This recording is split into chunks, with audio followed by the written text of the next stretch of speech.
Ruth, capítulo de número 1, e aí vamos ler só um versículo para a gente aproveitar o tempo. Então vamos ler o versículo de número 22.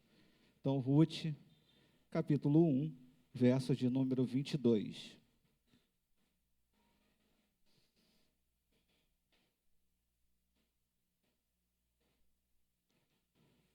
Os irmãos acharam? Ruth é o 8º livro da Bíblia.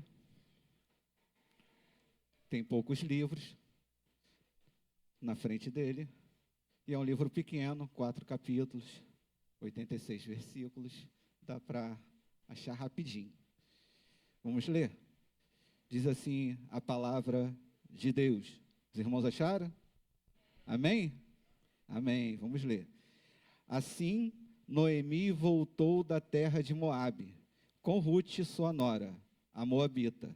Elas chegaram a Belém no início da colheita da ceivada. Vamos ler de novo? Assim Noemi voltou da terra de Moabe, com Ruth, sua nora, a moabita. Elas chegaram a Belém no início da colheita das cevadas. Amém. Quantos já leram o livro de Ruth? Opa, bastante gente. Que bênção. O livro de Ruth é um livro que está ali no período dos juízes. Então, você vai iniciar o livro, ele vai falar que enquanto os juízes julgavam, esse fato aconteceu. E aí está nesse período, e o período dos juízes a gente sabe, quem já leu o livro de Juízes sabe que tinha um ciclo. Então, o povo se arrependia, Deus levantava um libertador, esse libertador libertava o povo das opressões, das coisas que estavam vindo sobre o povo, e logo em seguida havia paz, e logo em seguida depois o povo pecava de novo, e aí começava o ciclo de novo. Eles invocavam, Deus libertava o seu povo. E aí o livro de Ruth está dentro desse contexto, dentro do contexto dos juízes. E aí, se a gente pegar o último versículo do livro de Juízes, que está lá em Juízes 21, e o último versículo, vai falar que nessa época o povo fazia aquilo que parecia bom ou certo aos seus olhos. Então, era uma época que o povo fazia o que queria. Era uma época que o povo fazia aquilo que estava bom aos seus olhos. E aí, é essa situação que Noemi e a sua família está vivendo, nesse período. E aí, a gente está dentro de um contexto que é Belém em fome, Belém em escassez. Se você pegar o capítulo 1, verso 1, tu vai falar da família que está em Belém. Então, tu vai ouvir o nome do pai dessa família, que é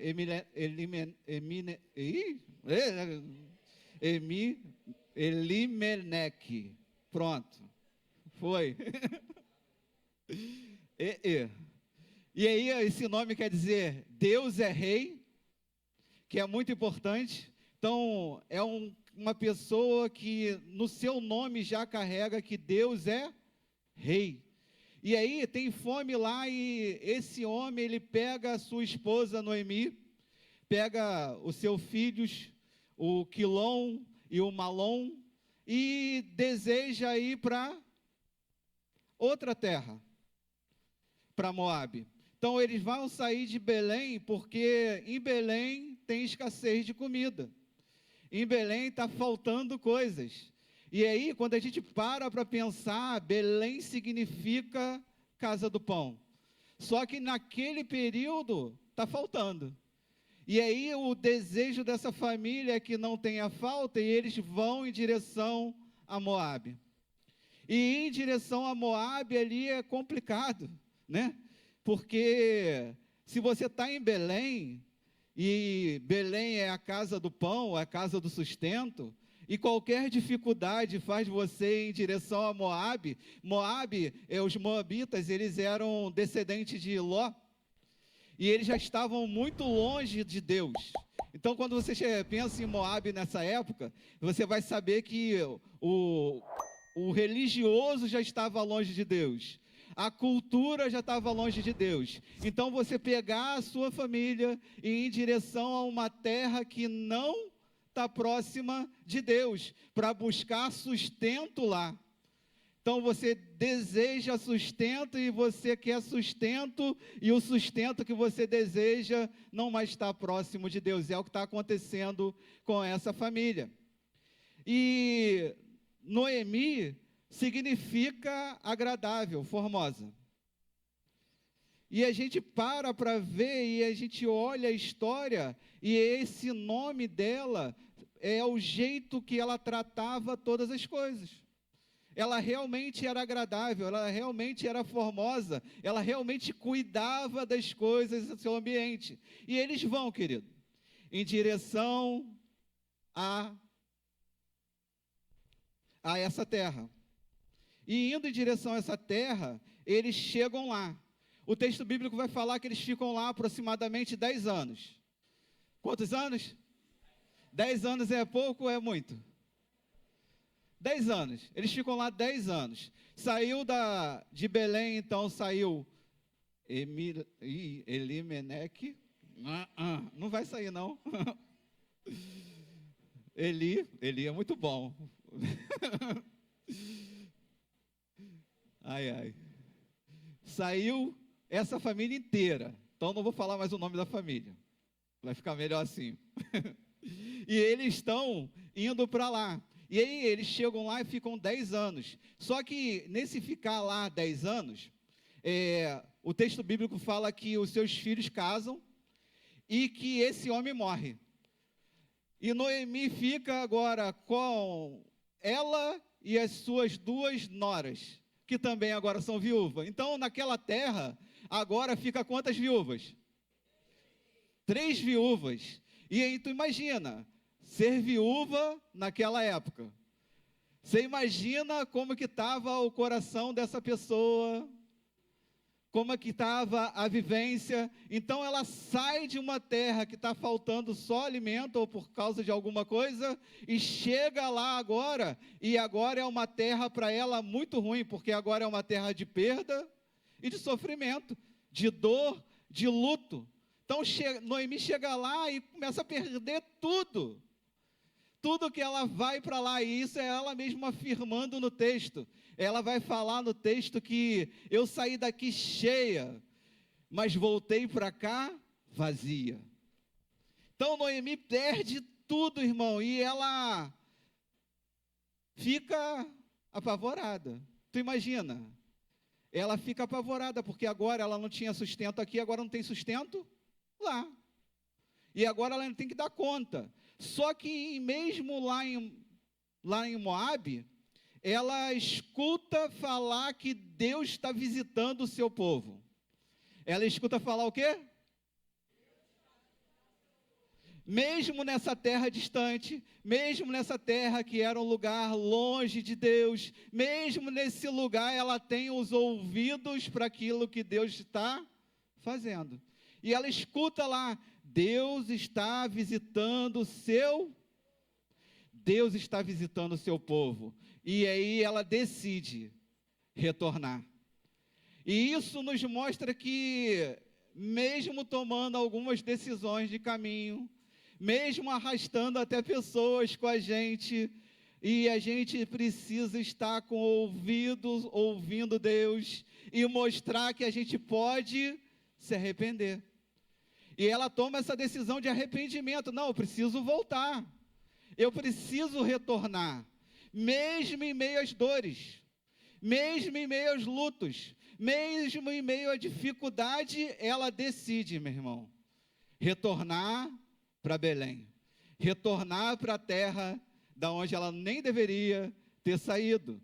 Só que ela agora vai insistir com as suas noras para continuar lá, porque agora ela não está mais sozinha, né? Ela não tem os filhos, mas tem e aí tem Ruth e tem Orfa, e essas 2 começam a vir com ela, só que no meio do caminho, Noemi fala, minhas filhas, eu não tenho mais como gerar, eu não tenho mais como ter filhos, eu não tenho como mais apresentar para vocês outro para vocês casarem, vocês são muito novas, vocês ainda podem construir a vida de vocês lembram, porque Deus foi bondoso comigo e bondoso para os que estavam comigo e com os que já partiram, eu tenho certeza que Ele vai ser bondoso com vocês.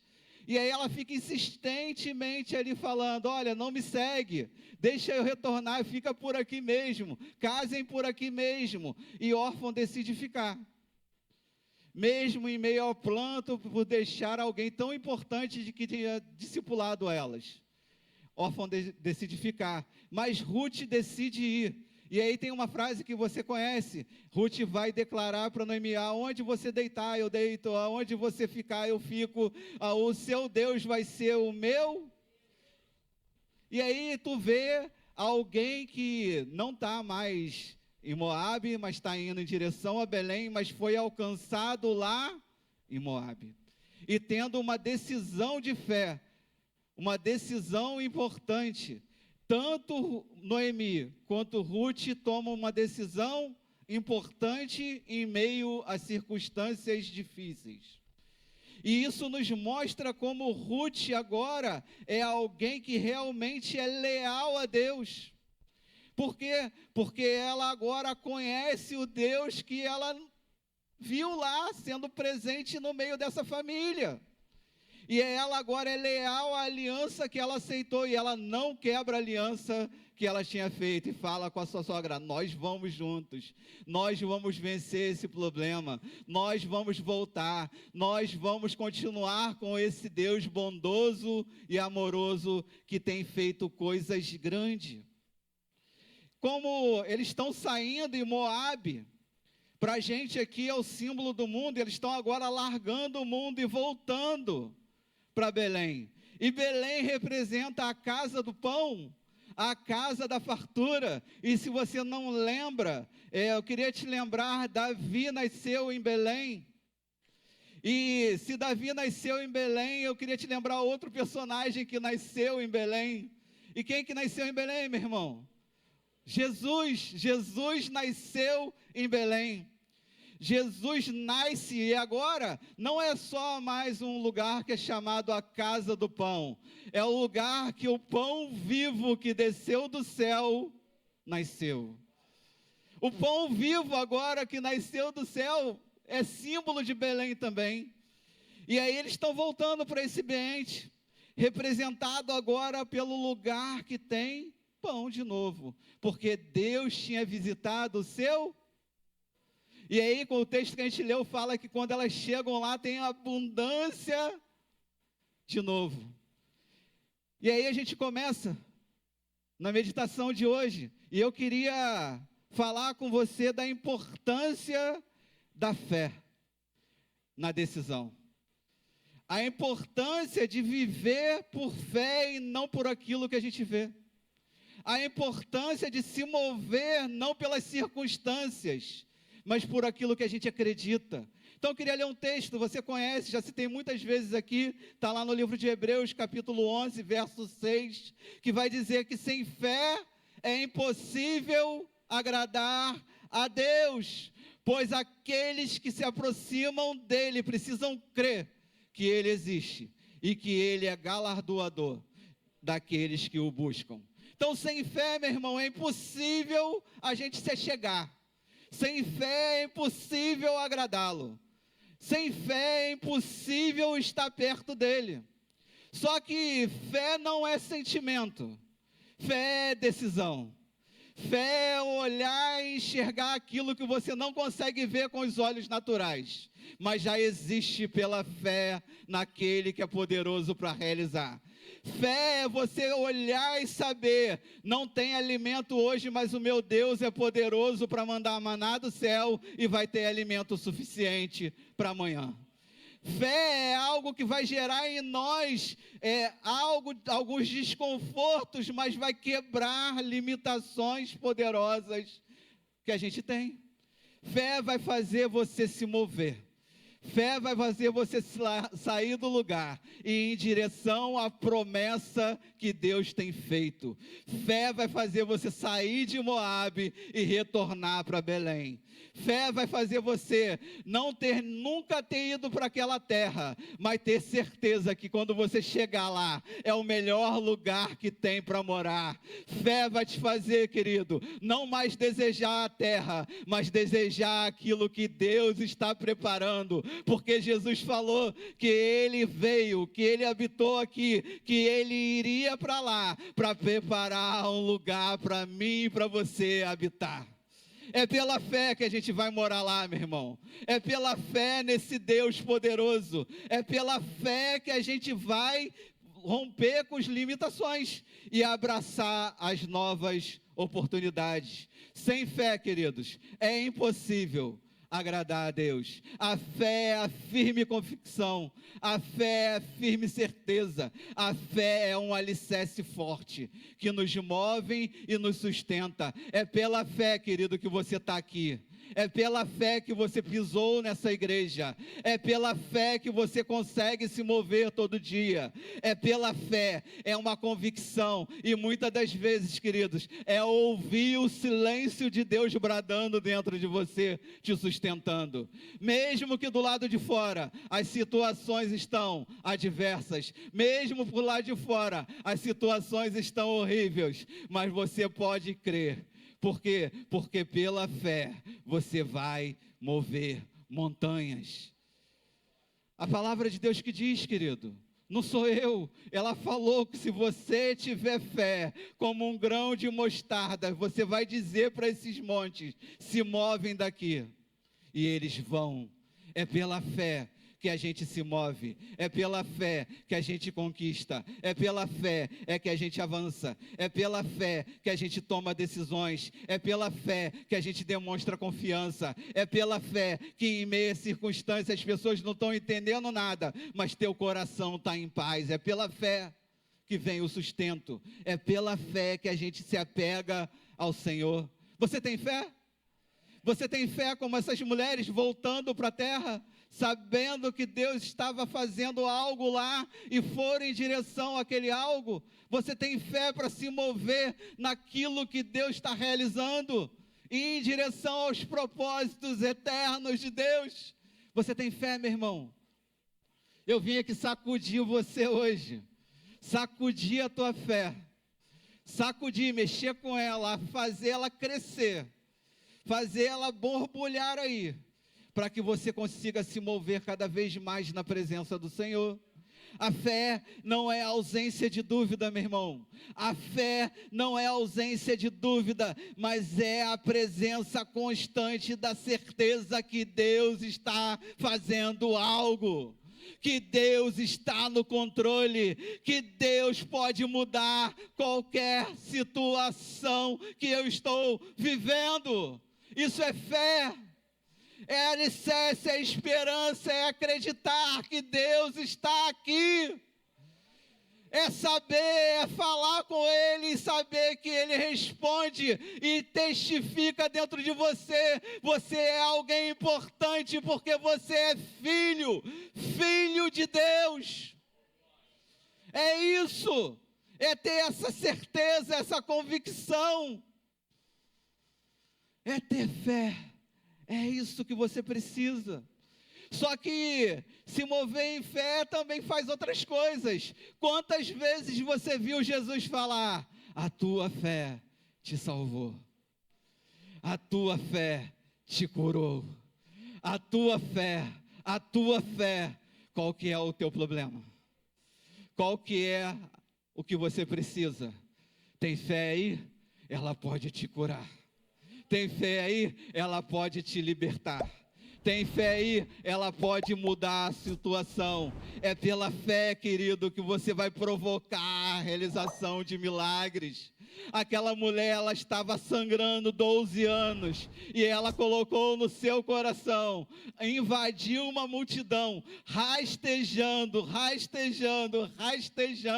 mas ela disse antes: se eu apenas tocar na orla do seu vestido, e aí é onde ela toca, meu irmão, na orla, e na orla do vestido sai virtude. Ela colocou no seu coração um propósito de fé, e ela foi adiante, ela foi vencendo batalhas e dificuldades, e quando ela chega lá, ela toca e de Jesus sai virtude.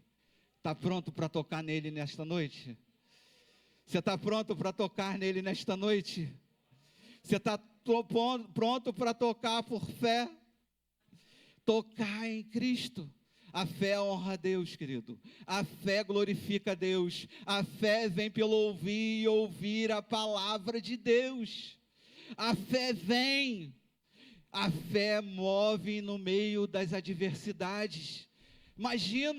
Você imagina, ainda que eu ande pelo vale da sombra da morte, ainda que eu ande pelo vale da sombra da morte, não temerei. Como assim? O vale é de sombra da morte, eu não tenho medo.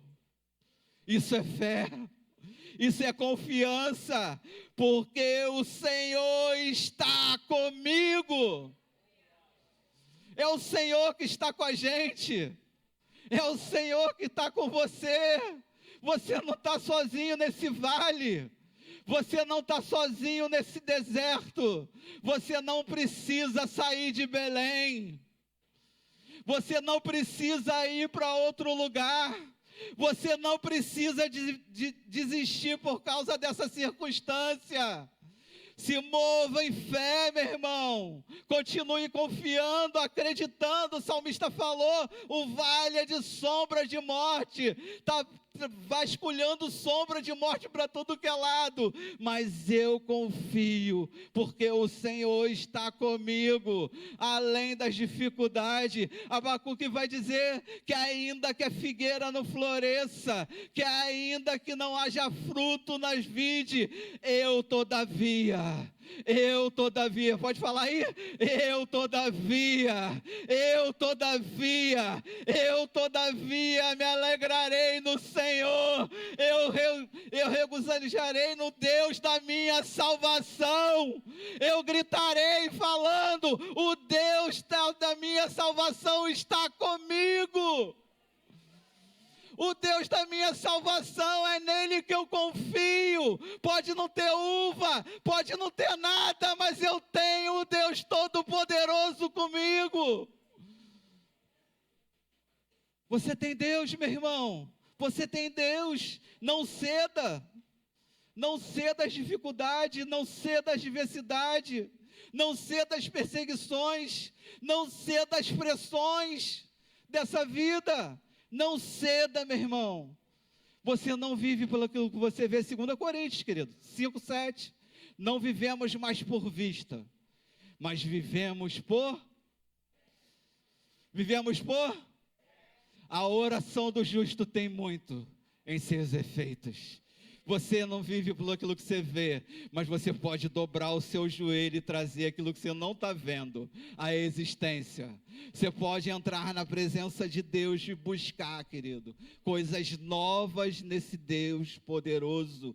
Deus levanta o fraco, Deus levanta o abatido, Deus faz forte as coisas loucas desse mundo. Deus chamou a mim, chamou você, querido. Ninguém dá nada para você, ninguém dava nada para mim, ninguém dava nada para ninguém que está aqui, mas Deus fez um convite, Deus nos convidou, Deus nos visitou, e hoje a gente abunda alegria no Senhor, porque é Ele que nos fortalece. A alegria do Senhor é a vossa força.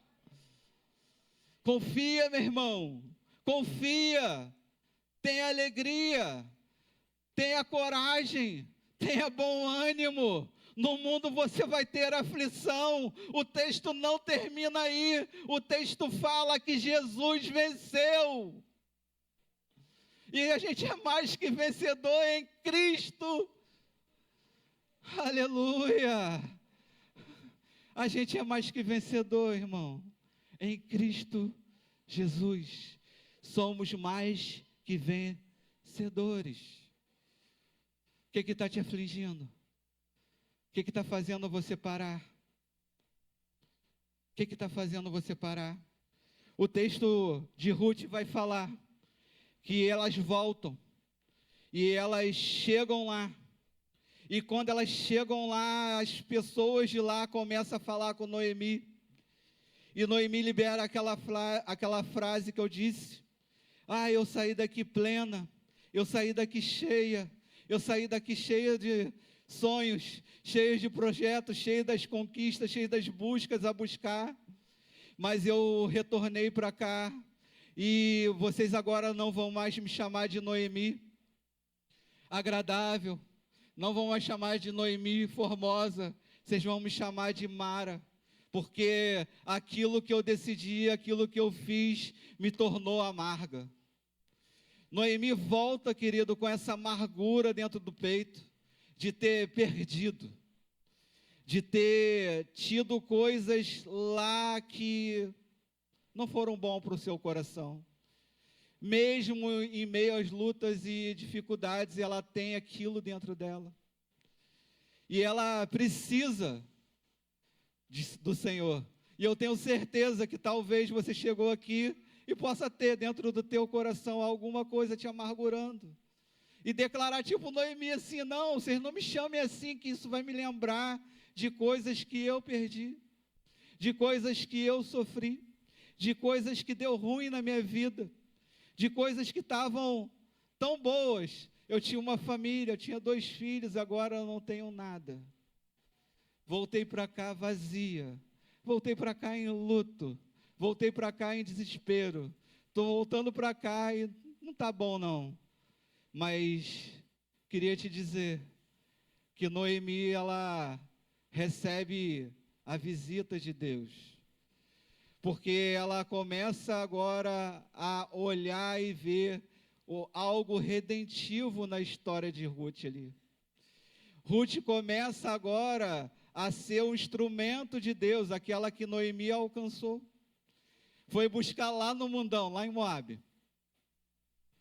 E ela agora começa a testemunhar e servir a sua sogra com o trabalho. Ela começa a ir para os campos de colheitas.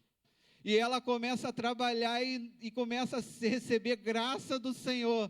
E aquilo começa a capturar o coração da sua sogra. E ela começa a ver de novo o agir de Deus sobre a sua família. Ela começa a testificar de novo o agir de Deus, começa a despertar nela a confiança de novo. O salmista no Salmo 37, verso 5, vai dizer, entrega o teu caminho ao Senhor, confia nele, e o mais, ele fará, ou ele agirá. Entrega, meu irmão, o seu caminho ao Senhor. E pode ser que você esteja como ela, amargurada, com um problema no coração, mas eu queria te lembrar que isso é passageiro. Isso é um período, isso pode acontecer. Isso tem muitos nomes que as pessoas dão. Eu vou dar de processo na vida. Então a gente tem períodos altos, períodos baixos, períodos altos, períodos baixos. E isso acontece na Bíblia também, e estava acontecendo na vida dessa mulher. E eu queria voltar um pouco para você lembrar como que é essa questão da relação de Deus com o seu povo. E aí, quando o povo está lá no Egito, o que que Deus faz? Deus visita e tira o seu povo de lá. É assim ou não é? É assim ou não é? Só que Deus leva o povo direto para a terra prometida?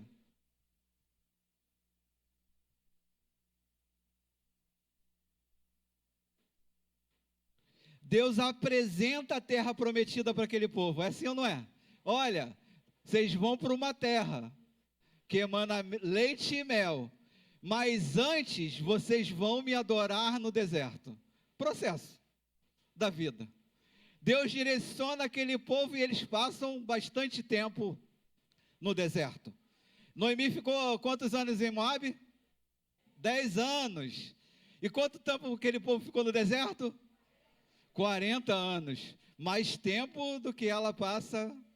E é didático, querido. É pedagogia de Deus. Só que nesses processos da vida, não é para te parar, não é para te deter. É para você começar a experimentar milagres sobrenatural. Porque é no deserto ou no processo da vida que o sapato agora cresce junto com o teu pé. É no processo da vida que a roupa não envelhece. É no processo da vida que agora a rocha jorra água. É no processo que pão desce do céu para te alimentar. É no processo, querido, que você agora começa a ter experiências e experiências com Deus, para cumprir o propósito. Sem esses processos, como é que você seria? Tu imagina você andando de vitória em vitória, em vitória, em vitória, talvez você não estaria sentado aqui. Por isso que eu estou falando que é pedagógico às vezes de Deus, botar a gente em situações que vai nos deixar desconfortáveis. Quantos lembram de Jó? Quantos lembram de Jó? Olha, desconfortável ou não desconfortável? Mas passou. Passou ou não passou? Passou ou não passou, meu irmão? E agora olha para você. Quantas vezes você já se viu nessa situação de deserto, de dificuldade e de adversidade? Quantas vezes? Quantas vezes? E aonde estão essas situações? No hoje ou lá atrás? Tem novas agora, mas quantas ficaram? Quantas ficaram? Quantas ficaram para trás? Quantas não estão mais presentes? Que Deus já resolveu, que Deus já mudou o quadro. Dependa de Deus, querido. Se submeta a Deus, seja leal à aliança que você fez com Deus. Ruth é um exemplo de aliança, de não quebrar a aliança que ela tinha feito. Ela foi alcançada e ela vai em direção. O seu Deus agora é o meu Deus. Ela vai em direção àquilo que Deus tem. Não deixa, querido. Não deixa que aquilo que você está passando faça você quebrar a aliança. Não deixe que as situações que você está vivendo faça você tirar os olhos de Belém e olhar para Moabe. Não deixa que você olhe para a terra prometida e fale que tem gigante lá, porque está vivendo deserto. Não deixe isso subir no teu coração. Seja como Josué e Calebe. Seja como pessoas que olham, tem gigante sim, mas tem leite, tem mel, porque Deus falou. Olha o tamanho do cacho de uva, olha o tamanho da bênção, olha daquilo que Deus está preparando para mim e para você. Não deixe que o deserto te iluda. Não deixe que o sol escaldante na sua cabeça faça você ter vertigens. Não deixe isso acontecer, querido. Fique firme, fique firme, fique firme no Senhor. Confie na força do poder dEle. Ele é poderoso para fazer muito mais do que aquilo que a gente pede, do que aquilo que a gente imagina, do que aquilo que a gente pode imaginar. Quem era você, querido? No capítulo da vida. Eu vou te falar quem era Ruth. O texto fala que Ruth era a moabita. Só isso. Ruth era quem? Alguém que nasceu em Moabe, longe de Deus. Quem era você? Alguém longe de Deus. Mas o livro de Ruth não termina no primeiro capítulo. Ruth não era ninguém. Eu não era ninguém, você não era ninguém, mas agora você é filho de Deus. Quem é a Ruth no último capítulo? Vamos ler? Ruth 4, verso 18 a 22.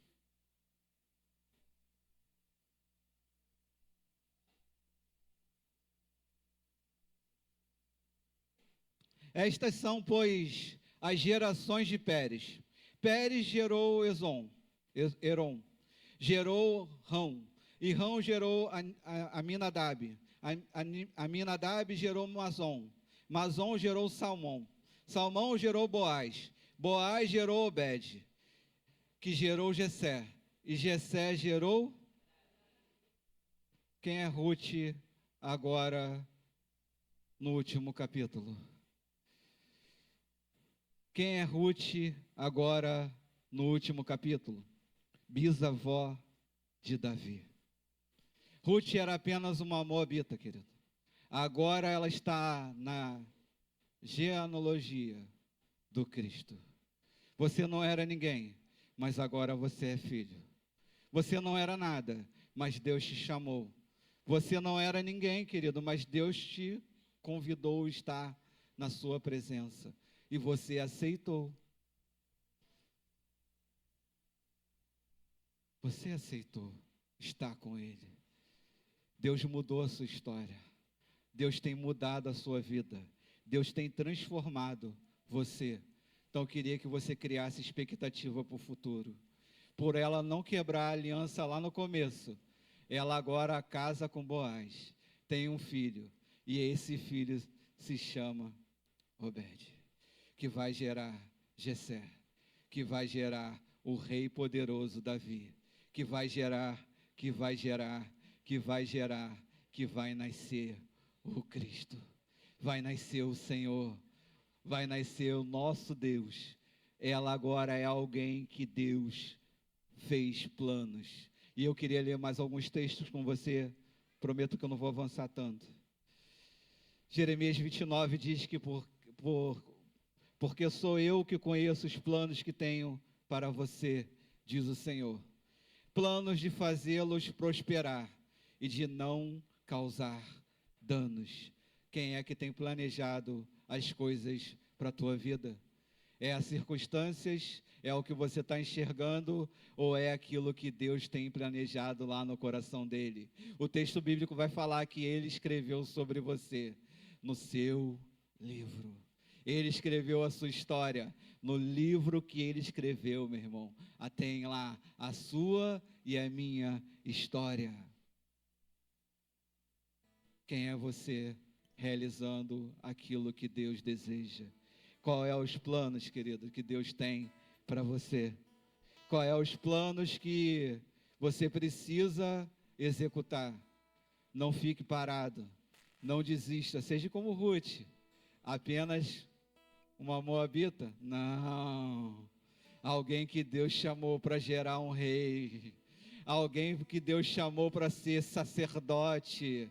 Alguém que Deus chamou para ser nação santa. Alguém que Deus chamou para ser eleito. Alguém que Deus chamou para ser filho. Você e eu agora somos filhos de Deus. E aí, mas eu sou tão fraco. Eu não consigo. Filipenses 4:13 diz: tudo posso. Tudo posso. Tudo posso. Tudo posso naquele que me fortalece. Tudo posso porque não estou sozinho. Tudo posso porque Deus me fortalece. Tudo posso porque Deus está comigo. Como é que está a tua vida cristã? E aí eu queria fazer uma analogia com você para a gente fechar. A analogia da chaleira e da panela de pressão. Todo mundo sabe o que é uma chaleira? É aquele negocinho que solta. Então a chaleira, quando você coloca a água nela, coloca no fogo e esquenta. Quando a água ferve, ela grita, sim ou não? Né? Faz um barulhão, apita, né? Faz aqueles apitinhos. E ela começa a soltar grito, porque ela não aguenta, ela não segura a pressão. E a nossa vida não pode ser assim. As pressões vão vir. E aí a gente não pode ser chaleira. Porque senão a gente começa a fazer o quê? Lembra do processo do pessoal do deserto? Vivendo milagre, vivendo cura, vivendo coisas, roupas crescendo. E qual que era o grito deles? Murmuração. O coração deles era só murmurar. Mas estavam vivendo milagre, mas era murmuração. Nunca satisfeito com aquilo que Deus estava fazendo. Chaleira. Chaleira. Você não foi chamado para ser chaleira. Você não foi chamado para não suportar a pressão. Porque pressão na nossa vida, resistir ela vai ser sinal de maturidade. Ou de cozimento. Como a gente vai usar a panela de pressão. Agora, coloca a água na panela de pressão. Taca fogo lá. Fecha aquela tampa. Vai ferver, irmão. Vai ferver. E quanto mais está lá a pressão. Está lá a pressão nela. Está lá a pressão nela. Ela deixa sair? Não. Não deixa. Ela vai cozinhar as coisas muito mais rápido. Se a gente deixar sair as pressões, vai demorar muito mais. A panela de pressão, ela retém aquele calor. Ela retém aquela pressão. E aí a carne fica cozida muito mais rápido. Aquilo que Deus tem para fazer na tua vida, querido. Tire a palavra de murmuração. Tire os gritos que tem no teu coração e da tua alma, dizendo que não vai conquistar, que não vai conseguir, que não vai conseguir chegar lá, que a terra é muito ruim, que a terra tem gigante, que aquele povo lá é poderoso, que vai nos vencer. Não, tira isso do teu coração. Tenha coração de Caleb, tenha coração de Josué. Não, a terra é boa. Dei relatórios desse jeito. Não, o Senhor está fazendo algo. Isso é didática de Deus. É só pressão vindo. É só pressão para amadurecer. É só pressão para cozinhar. É só pressão, querido, não para você desistir, mas para o teu bem. É para você crescer no Senhor. É para mim crescer no Senhor. Por quê? Porque a carne vai vir cozidinha e vai ser servida melhor, querido. E sabe como que sai pressão de panela de pressão? Você tem uma válvula. Ela não deixa escapar. Ela não deixa explodir, ela não deixa passar do ponto, e essa válvula agora mora dentro de você, e eu queria te lembrar disso, meu irmão. Você não está sozinho nas pressões da vida, você não está sozinho naquilo que você está vivendo. Você tem o Espírito Santo que mora, habita dentro de você, a válvula de escape, a válvula que você precisa estar aí, está contigo. A palavra de Deus diz que Ele estaria conosco todos os dias da nossa vida. Ele está aqui agora, para aliviar as pressões que você está vivendo, para tirar você das adversidades, confortar o teu coração. O Espírito Santo, querido, é uma pessoa educada, é uma pessoa, e Ele se relaciona com a gente à medida que a gente deseja se relacionar com Ele. O Espírito Santo está aqui, e Ele está aqui para fazer aquilo que Ele veio fazer. Ele te fez um convite para você estar aqui neste lugar nessa noite. Ele te trouxe aqui neste lugar para algo. Eu queria te convidar, meu irmão, a você resistir às pressões. Eu não sei o que você está passando.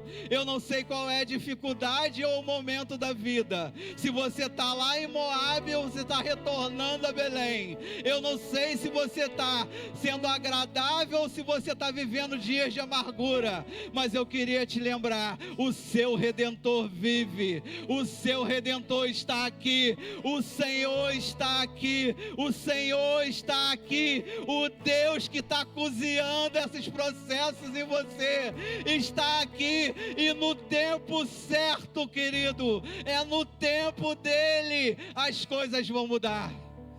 Você está pronto para viver mudança?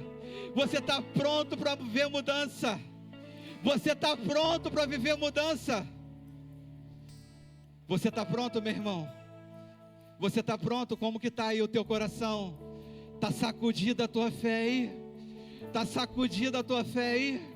Está sacudida a tua fé aí?